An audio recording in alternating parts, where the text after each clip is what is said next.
Hello and welcome to another episode of John Collects Stamps. Today is going to be a bit of a mixed bag episode.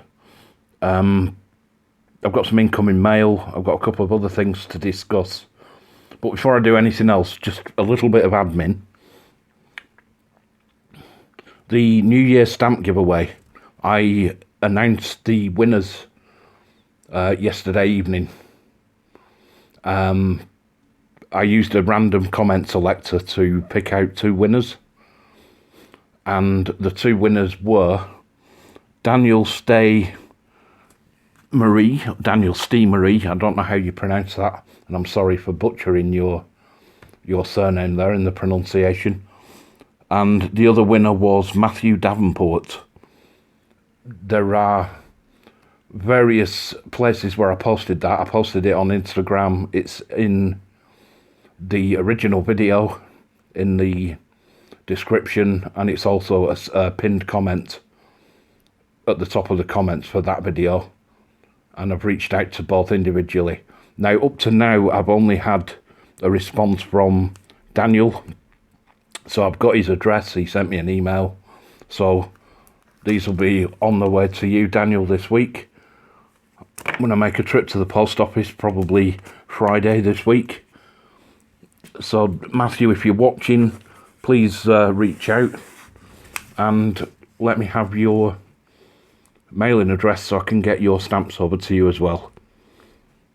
So, moving on, I've had a few bits of mail come in this week. A couple from eBay and another stamp order. Now, this is the first one. This is just some George V definitives. These are Great Britain stamps. These are just to fill a couple of gaps. There are some duplicates within here. But I plan on doing a video on my George V collection, a simplified video, and I may then do a separate one showing my specialised collection in a bit more detail. But yeah, these are just some definitives from George V. These are the early set from 1913, I think they are, off the top of my head. But nothing too spectacular about them, but just some nice little stamps there to fill some gaps or to replace some shabbier looking ones. What have we got next? We've done that one. Let's get rid of that.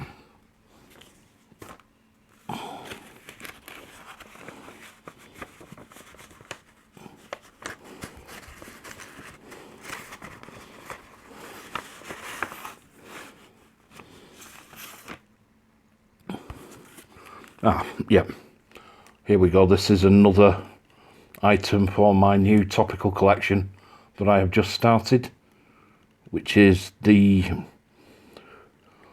missions of NASA. So this is another couple of stamps from the Isle of Man on this miniature sheet. And we've got Apollo 11 and Apollo 12 mission insignias there. So yeah, that's the second item. It's in a very similar style to the first sheet that I picked up. It's in this same one small step, one giant leap, Apollo 50 format. So yeah, that's two items in onto my missions of NASA, or NASA spacecraft, NASA related topical stamps.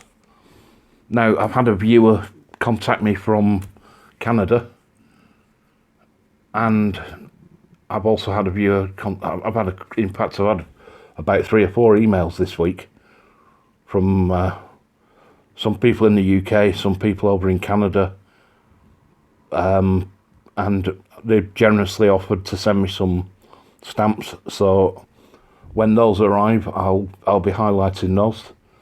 Some of the stamps they're sending are going to be NASA related, which is nice. So yep, really is nice to receive emails. I've received other emails just with general comments, general encouragement, even people asking me questions, which I really don't mind. If I can help somebody, I will. If I can't, I'll try and point you in the right direction. But I'll certainly, if it's something I can answer and help you out with, then certainly I will. So don't be afraid to reach out via email at johncollectstamps@gmail.com, and I will reply to you. So finally, moving on to my last piece of mail. Now, it won't surprise anybody to know where this is from.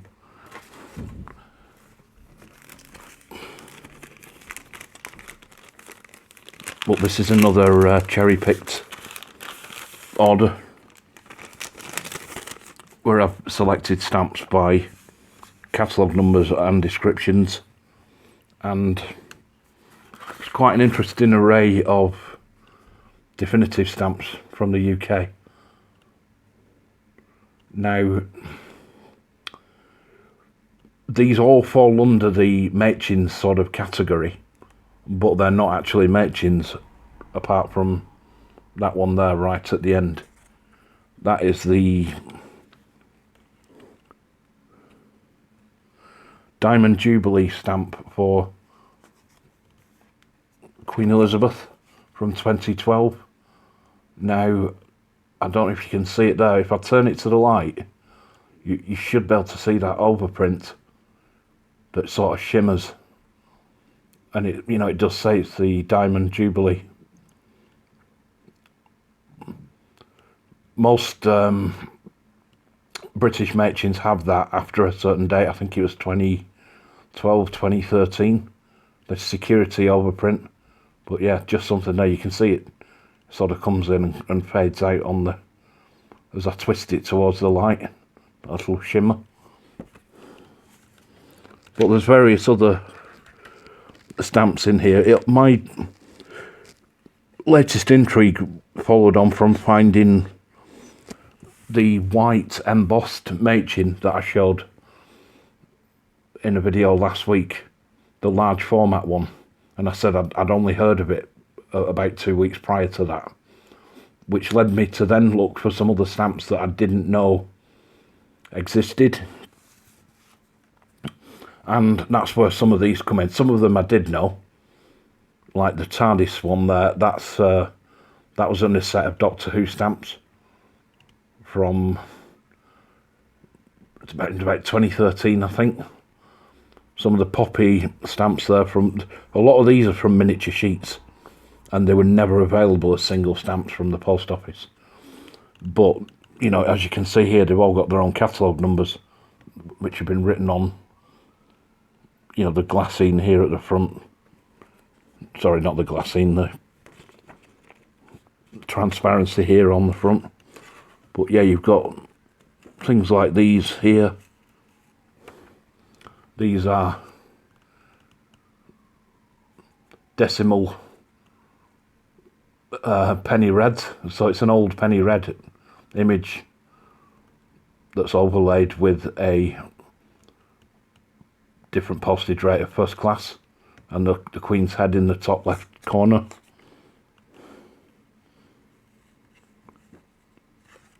I don't know if you can see it on there. You can see that there are two shades of that. There's like a red brown and a red, but we've also got like the,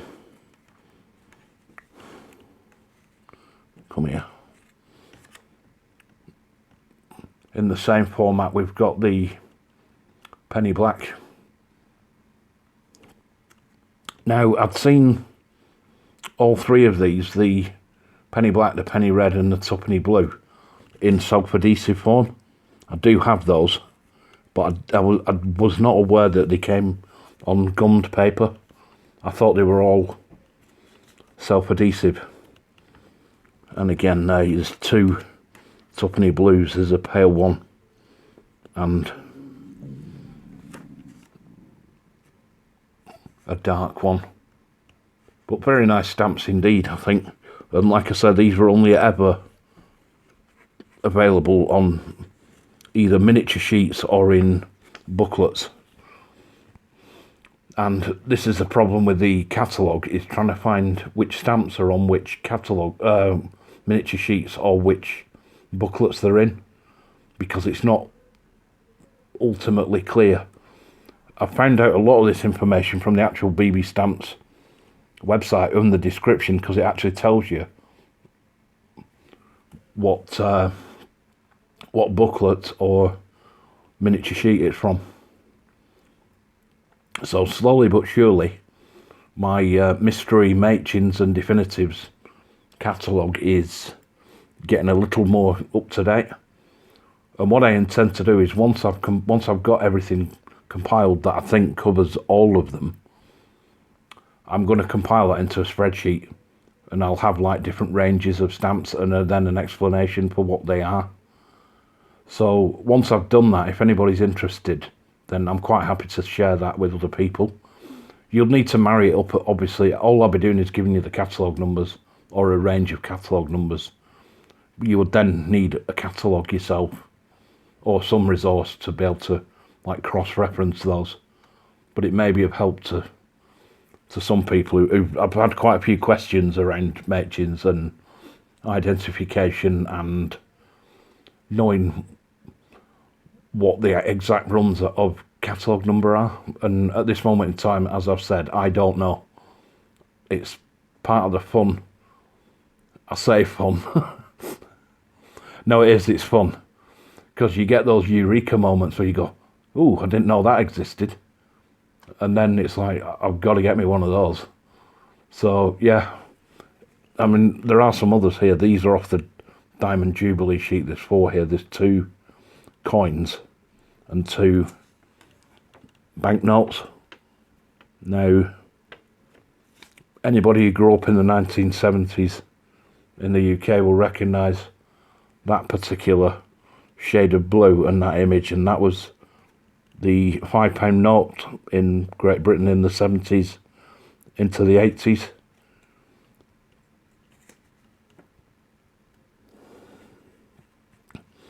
And then there's an older,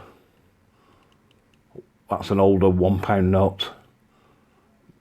It's not quite the same image of the Queen. It was this image here of the Queen on the £1 note that I remember, but it was a green note for the £1. Yeah, I think that's from the previous £1 banknote. So yeah, an interesting set of stamps there to add to the catalogue. And all I can think of with these having belonged to booklets and miniature sheets is that the dealer has simply just torn up the miniature sheet. It's just separated all the stamps at the perforations and sold them as individuals. Which, you know, I'm quite glad. I do have the miniature sheet with those on, but I don't have them as individual stamps. These here, I definitely don't have in my collection. Like I say, I've got the self-adhesive versions of those, and I'm kind of putting a page together now of the oddities. So that'll be all these. There'll be things like that white embossed Machin. There's the other 2 stamps that go in that same set, which are both, one's a black grey, one's a black that resembles a line engraved stamp, and that's really striking. I will have to show you that. I do plan on showing you that when I've set the page out, but that's where all these will be going to live. And to be honest, that's pretty much the end of my incoming mail. So one thing I will show you is I found a couple of old items the other day, and this was my very first stamp catalogue, and this is the 1983 Christmas into January 84 edition of Collect British Stamps. So you can see how thin that is, but like this absolutely blew me away. I mean, here's the current version. Or should I say this is the 2022, this is last year's edition. But if you can just look at the spines there. So this just highlights something that does affect me, and it does affect other collectors, and because I've seen them voice their opinion on it, in that during the Queen Elizabeth era there are just too many stamps being produced, and it's like a fatigue of, if you miss one set you're already behind, and then before you know it there's another set come out with a miniature sheet, and then if you've not got those, and then something else comes out, and like I say, give it 6 months and you can be 10 sets of stamps behind. So it's an area that I've mentioned it previously, I've kind of drifted off. It's not that I don't want to collect them, but it's just that I've got other things that I would rather focus on. I'd rather focus on things like the Victorian era, because I find it a much more interesting area of philately. But anyway, I digress. Let me put that one back. But yeah, this at the time was, was a complete catalogue. I was recommended this by, so it was the owners of the stamp shop in my hometown. I can remember 1983. I'd gone into the stamp shop with my dad. We were actually living in South Africa at the time, but we'd come back to the UK to spend Christmas with our families, and we came back for about 6 weeks, all in all. It was the summer holidays in South Africa from school. Obviously, with them being in the Southern Hemisphere, the summer holidays fall in December. That's the hottest time of the year. So yeah, we were in the UK and we went in the stamp shop. I was talking to the woman behind the counter. She was a collector. Her husband was a coin and medal collector. And she asked me what I specialised in. I mean, I was only 13. And I said, I don't specialise in anything. I just collect stamps. And she said, you need to specialise because otherwise there's too much out there. So pick something, whether it's topical, whether it's a country, whether it's a monarch, whether it's something to focus on. So she said, have a look at this. So I had a look at this, and that just kind of signed me up to collecting British stamps. So that was December 1983.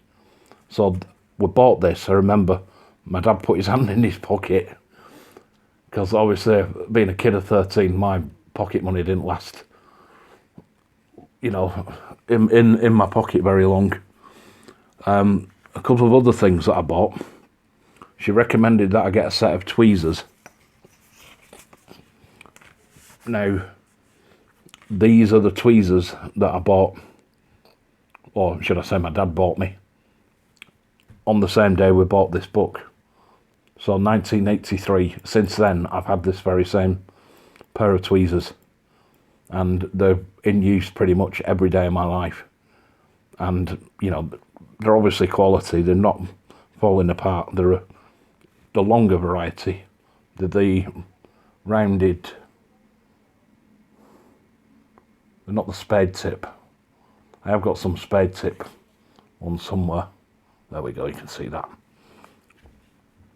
But yeah, these are used every day. So that was a good investment for sure. Coming up on into their 40th year of use. And the other thing was, get yourself a magnifying glass. So this nice little magnifier was also purchased on the same day as these tweezers and this book. And I've still got it in the box. And I've still got the little cleaning cloth that came with it, the little lens cleaner. So yeah, those are the kind of part of the furniture now. You know, they're as important to me collecting stamps as some of the stamps are, because these are just things that have always been around. You know, something I bought in childhood which is still in use today, which I think it's quite nice, really. But yeah, this was the first catalogue I'd ever really seen. Obviously, it only goes up to 1984, so there's not that great a deal, and you can see it's a lot more spread out. But for a 13-year-old breaking into the hobby, you know, I'd not seen any of these stamps. You know, I'd seen what was in albums, what people had for swap, what came on envelopes, but, you know, with regards to things like the pre-decimal issues, you know, I thought, oh my God, these pre-decimal stamps, they're so old. It's like they were only 20 years old at the time. You know, it's funny how time is relative like that. But I can remember they were a lot more expensive back in the early 80s. You know, I think there was still a boom of stamps as an investment, and it was a lot more expensive to buy something like these. I remember looking at the Battle of Britain set, and I really wanted them, but they were a little more pricey, so it ended up settling for, you know, sets of commemoratives from the 70s, because I could get 2 or 3 or 4 sets of these for the price of what they were going for. But these stamps now are pretty much 10 a penny. Anything from the 60s, the 70s, 80s for the Elizabeth era is so freely available and is so affordable. What you can do if you're looking at collecting it, you know, I'm not saying, I know I've kind of said there's too many to collect, but if it's an area that you want to collect, you might not want to collect Victorian stamps or anything older, like the George VII, you know, Edward VII, George V. That era might not be of any interest to you. You might be interested in just the stamps of Queen Elizabeth. And if that's the case, then, you know, go for it. All this stuff here, the 70s, that's the coronation 25th anniversary, isn't it? Yeah. There's Sir Rowland Hill.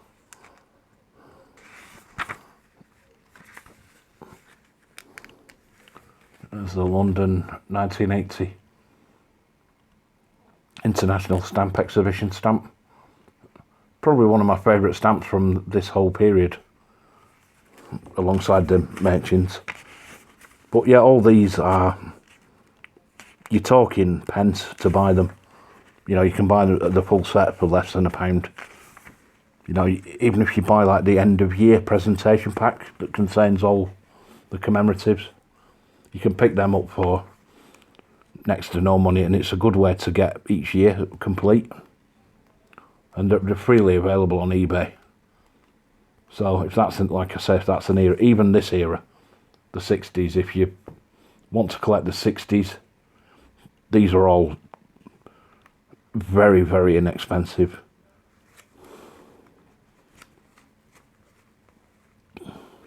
Certain stamps, there's certain sets of the, you know, the castles that demand a bit of a higher price than others. There's the odd stamp here and there that's, you know, a little bit more pricey, but nothing that's going to break the bank. You know, if you're talking stamps that are expensive, we've got things like the Postal Union Congress stamp there for £1 from George V. That's like £350 starting price. And it's one stamp. I do think that is one of my favourite stamps. And it's a stamp I don't own. It's a stamp I want to own.